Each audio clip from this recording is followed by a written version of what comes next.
I stared at my screen, rereading the group chat messages I was never meant to see. Someone, probably Mason's assistant who still felt guilty about how I'd been treated, had sent me the screenshots anonymously. Mason meeting at 3 p.m. tomorrow to finalize the Cloud Ridge deal. Boardroom B, Delia, should we loop in Tessa? Delia, why? She's not actually one of us. Mason, exactly, she'd probably just derail the whole thing. Remember when she tried to talk about employee equity? Delia, total joke, she doesn't get how real business works. I set the phone down slowly, my fingers tightening. The irony was almost laughable. Because I was reading their texts? From my office. At the top floor of Cloud Ridge Systems' San Francisco headquarters. As its founder and majority shareholder. For nearly 4 years, I'd operated under a pseudonym, quietly building one of the West Coast's fastest-growing SaaS companies. The tech press called me an enigma, investors called me a genius, my stepfamily still called me irrelevant. They had no idea. It all began when I was 16. My dad remarried a finance executive named Angela Barrett. Sharp, polished, and cold as stone. Along with her came Mason and Delia, both older, both already basking in Ivy League privilege and startup trust funds. I was the extra, the charity case. Angela once told me I'd make a great receptionist, said it with a smile like she was doing me a favor. But I had other plans. While Mason interned at hedge funds and Delia globetrotted on networking retreats, I bartended nights and taught myself full-stack development from online boot camps. They were too busy flaunting titles to notice me laying the foundation for something bigger. And that equity idea they mocked? That was the last time I tried to bring value to Barrett Enterprises. They laughed me out of the room. 2 months later, I launched Cloud Ridge Systems. Today, they're negotiating a buyout of my company. And they still don't know who's behind it. Not yet. That vision, tech that cared for people, not just profits, became the soul of Cloud Ridge Systems. Within a year, we'd taken the Barrett Pharmaceuticals contract right out from under Angela's nose. Within 3 years, we were their fiercest competition. And now, after months of quiet acquisitions and strategic investor buyouts, I was about to do what once seemed unthinkable. Buy Barrett Enterprises outright. Their empire was crumbling. Decades of profit-driven leadership, out-of-touch policies, and public scandals had left them grasping for relevance. Their valuation had plummeted. Their largest clients were jumping ship. And the board? Desperate. Enter Cloud Ridge Systems, offering a buyout that looked like salvation. The only catch? The mysterious CEO, known only as T. Ellison, refused to attend meetings in person. Negotiations had to go through intermediaries. The Barretts never questioned it. They thought they were about to be rescued by a middle-aged tech mogul with deep pockets and no history. They had no idea. My computer pinged. A calendar reminder. Barrett Enterprises board meeting, 3:00 p.m. I had my assistant book it weeks ago, knowing full well Mason and Delia had already blocked that exact time for their private Cloud Ridge deal discussion. They thought they were about to impress a new partner. They were about to meet their boss. I opened my drawer and pulled out a photo. Me at 16, standing beside my dad the day we hiked the Marin Headlands.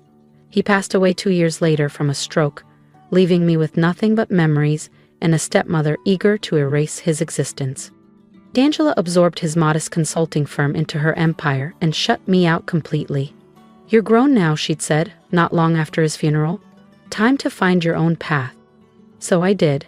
And now, I was buying the house she built. I tapped my headset. "Elena, are we ready?"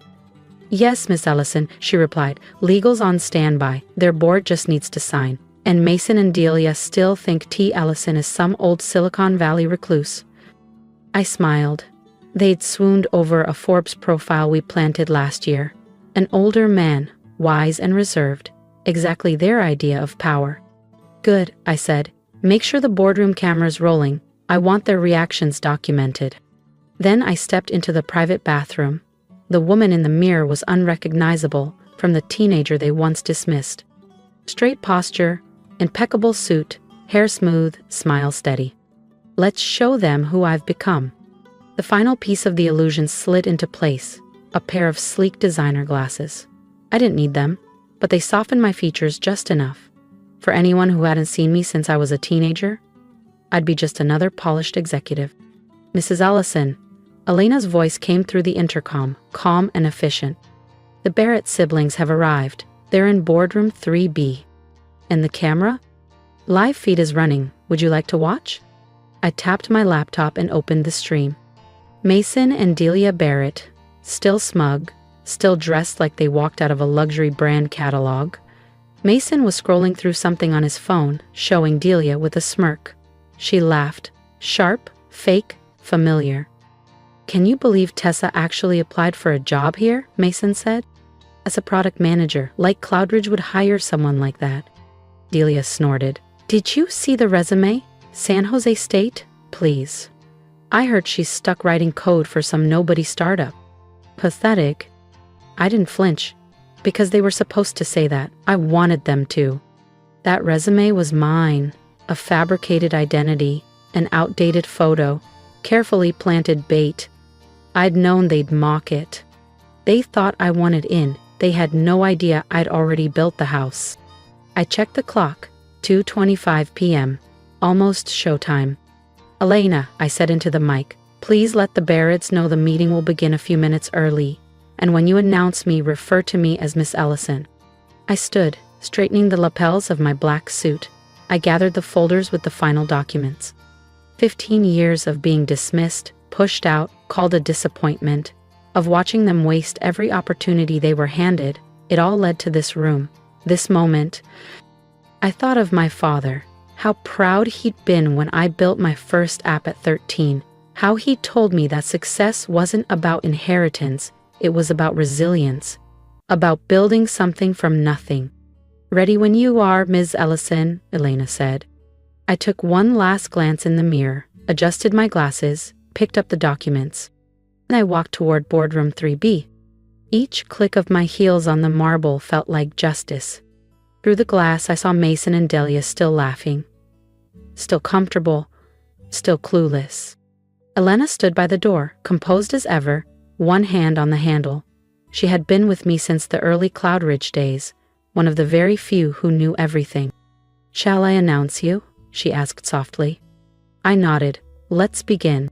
If you're ready to see what happens when the masks come off and the truth takes the boardroom by storm, don't forget to subscribe. The next chapter is one you won't want to miss." I nodded once, steadying my breath as the memories sharpened into fuel. Every time they excluded me, every time they laughed, every time they made me feel invisible, Elena opened the door with a slight, knowing smile. "Mr. and Ms. Barrett, allow me to introduce T. Ellison, CEO of Cloudridge Systems." I stepped into boardroom 3B, heels clicking against the marble. Mason and Delia's expressions shifted instantly, from polite anticipation to confusion, and then to unmistakable horror. "Hello, Mason, Delia." I smiled, deliberately echoing Angela Barrett's old, razor-sharp tone. "Shall we discuss the future of Barrett Enterprises?" The silence was delicious. I counted exactly 12 seconds before Mason's mouth parted in disbelief. "Tessa?" Delia choked out. "Is this some kind of prank?" I calmly set my folders at the head of the table, the chair that once belonged to their father. "No prank." I gave a small, measured smile. "Although your comments earlier about my resume were very entertaining." Mason found his voice, but it cracked under the weight of it all. "You can't be T. Ellison. You're just..." "A failure," I said, arching an eyebrow. "No, just someone who spent years working while you wasted your inheritance." I opened the first folder casually. "Now, to the terms. Cloudridge Systems will acquire Barrett Enterprises for $2,400,000,000, 0 cents. Select divisions will be integrated. Executive leadership will be restructured, starting today." Delia slammed her hand against the table, her bracelet clinking sharply. "You lied to everyone, pretended to be someone else." "No," I said simply. "I protected my privacy. I built something real, something that wasn't handed to me." I held her gaze until she looked away. "Appearance isn't everything, Delia. Substance wins." Mason's fists clenched. Mom's going to hear about this. The board already signed off, I interrupted smoothly. Angela included. She just didn't know whose offer she was signing. A slow smile crossed my lips. I look forward to seeing her face too. I could almost hear the gears grinding in their heads, the calculations, the fear. They knew it was over. What do you want from us? Delia asked finally, voice tight. Want? I leaned back in the chair, perfectly calm. I already have it. Ownership, control, legacy. I flipped open another folder. Now, let's talk about your severance packages. Though there are a few staffing adjustments I'd like to discuss, I said, coolly. Mason's face drained of color. You're firing us? Not quite. I slid 2 neatly prepared documents across the table. I'm offering you both positions more aligned with your actual competencies. Mason, you'll transition to Assistant Director of Client Relations. Delia, Junior Project Coordinator. Significant salary reductions, of course, but you'll be eligible for the employee wellness and benefits package you mocked years ago. Delia's jaw dropped. This is insane. We're not accepting that. It's your choice. I kept my voice level, unemotional. You're welcome to seek employment elsewhere. Just keep in mind your non-compete clauses are still active. And with Barrett Enterprises no longer independent, well, opportunities may be limited. Mason slumped back into his chair, eyes unfocused. You've been planning this for years, haven't you? Not planning, just working. While you were coasting, I was building something that mattered. Now, I'm giving you a choice I never had. I stood, straightened my jacket, and gathered my folders. You have until 9 a.m. tomorrow to decide. If you accept, HR will onboard you. If not, security will escort you out. I turned to leave when Delia's voice called after me, brittle and desperate. Wait, what about Mom? What are you going to do to her? I paused at the door. Angela made her decisions 15 years ago. Now she'll face the outcome. I glanced over my shoulder. Oh, and don't bother warning her, she's already in a board meeting, one where she's about to meet T. Ellison for the first time. The second meeting of the day was already in motion. Held in the largest conference suite on the top floor, with full glass walls and a panoramic view of the bay. I saw Angela seated at the center, radiant as ever, her posture sharp, her eyes scanning confidently, no doubt already scheming how to charm the mysterious CEO into letting her stay. Eleni was waiting outside. They're all ready for you, Miss Ellison. Should I announce you? No, I said quietly, smiling. I think I'll do this one myself. I stepped into the room and watched as Angela Barrett's flawless expression finally cracked. Good afternoon, I said to the room, but my eyes never left Angela Barrett. I'm Tessa Ellison, CEO of Cloudridge Systems, though some of you may remember me as Tessa Grayson. The room stilled. Angela's composure faltered just slightly, enough for me to notice. The next hour, a masterclass in quiet corporate reckoning. I laid out Cloudridge's vision for Barrett Enterprises, modernization across systems, full integration into our tech ecosystem, and a restructured leadership model with an emphasis on merit, equity, and employee well-being. Angela sat motionless, lips drawn tight, as I carefully rewrote everything she'd spent years building, from the top-down culture of entitlement to the archaic benefits policy that left employees behind. When the meeting ended, she tried to slip away with the other board members, as if she hadn't just been publicly outmaneuvered. But I wasn't finished. Angela, I said, stopping her at the door. A moment. She turned slowly, and for the first time in 15 years, I saw something in her expression I had never seen before. A fear? How? She asked quietly. How did I build Cloudridge? I leaned against the table.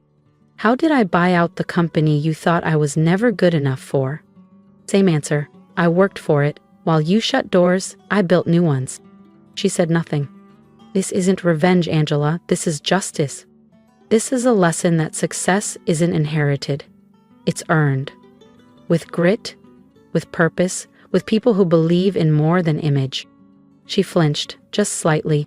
So what now? She asked, voice brittle. You tear it all down? No, I make it better. Barrett Enterprises will now operate as a division of Cloudridge, focused on socially driven tech. Your legacy won't vanish, but it will evolve. She swallowed. And me? You'll keep your board seat, I replied. But as a minor shareholder, your voting power is now limited. I smiled. Consider it a lesson in humility. As she turned to go, I added casually, "Oh, and Angela, Sunday dinner? I think I'll be attending after all." The weeks that followed were a quiet storm of change. Mason and Delia took their demoted roles reluctantly, but they were learning about work, respect, and responsibility. Angela remained silent in boardrooms, but sometimes she watched me with something between suspicion and reluctant admiration. The media spun it as a revenge tale, but to me, it was restoration. The real story was in the transformation. Barrett employees finally felt seen, heard, empowered. That was the legacy I wanted. Innovation thrived. The company that once stood as a symbol of elite entitlement had transformed into a shining example of inclusive, future-forward workplace culture. 1 year after the acquisition, I sat in my corner office, overlooking the San Francisco skyline, scanning the latest quarterly reports. Barrett Enterprises, now a division of Cloud Ridge Systems, had seen a 42% increase in profits, largely driven by the employee-focused software platforms I'd envisioned years ago. And to my surprise, Mason had begun to thrive. Once he learned to listen, really listen to clients instead of talking over them, he discovered he had value beyond his last name. Delia too had found her rhythm. Structure, accountability, and actual responsibility had awakened a skill set she never knew she had. There was a knock. "Miss Ellison, your step-siblings are here for their quarterly review," Elena said. I nodded, glancing briefly out the window. The view had changed, just like we all had. "Send them in." Mason and Delia entered quietly. No designer flash, no smug grins. Just calm, focused expressions shaped by a year of learning and growth. "Please, sit."